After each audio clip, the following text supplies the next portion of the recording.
Significant clutch problem. When I put the clutch right down, it's just solid. Yeah, maybe something's come off and just jammed.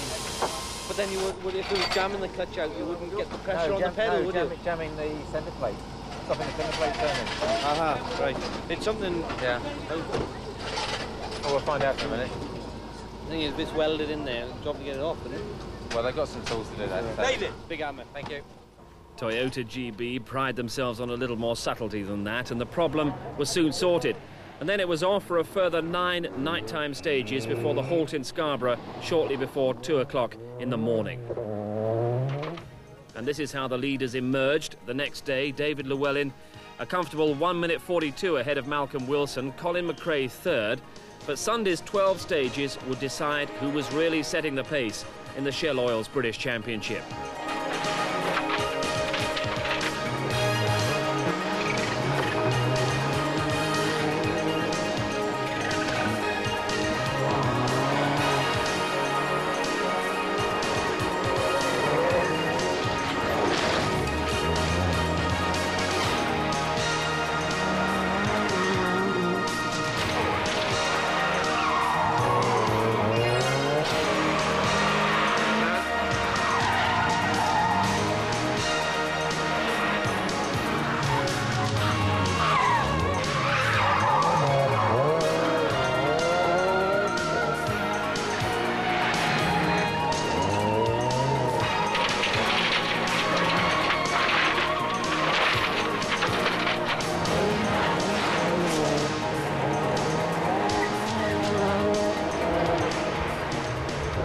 Into the final handful of stage miles, and things very comfortable indeed for Llewellyn, now over 5 minutes ahead of Colin McRae, who'd relegated Malcolm Wilson to third.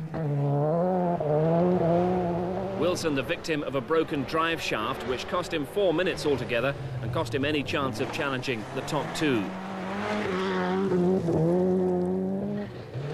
Fourth place, but not for long, Viramar's Lancia Delta. The Finn, having given such a good account of himself, hit serious brake problems on the ruts and bumps of Langdale, and there will be no possibility of continuing after that.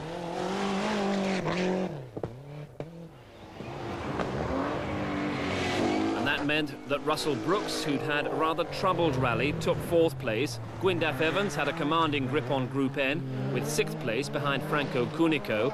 In the 2-litre class, Chris Birkbeck had taken firm advantage over Hakan Eriksson, leading the Peugeot by over 5 minutes. Behind them, an excellent debut drive in the Astra from James Sutherland, third in class, 9th overall. But this is Dalby Forest, and a major alarm for Birkbeck. As you can see, he's down to 3 wheels, a sizable disadvantage in a rear-wheel drive car. Birkbeck was 8th overall, Eriksson 7th overall. Through Dalby, Haugland, recovering from electrical problems for another class win in the Skoda. And the crowd at the Woodyard would also witness the drama that yet again would cost David Llewellyn a British Championship rally win. 5 miles into the stage, the Toyota had blown a turbo. 5 miles later, he'd have probably hung on to his lead, but a problem like this has meant that Colin McRae has been able to haul back all of Llewellyn's advantage and snatch the lead from the Welshman.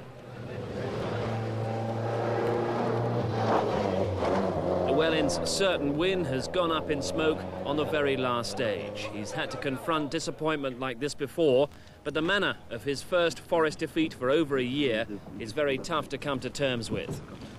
Very disappointing. Worst place it can ever happen, isn't it, on the last stage like that? I fiddled with the switches, looked at the gauges, which didn't indicate that to anything like fuel pumps wrong or oil pressure until, of course, all the smoke started overtaking me. And since we had the turbo blow on the RAC rally, we've put a switch inside the car to turn the oil off to the turbo, which goes straight through the engine. So at least I didn't have to sort of get out and switch that off.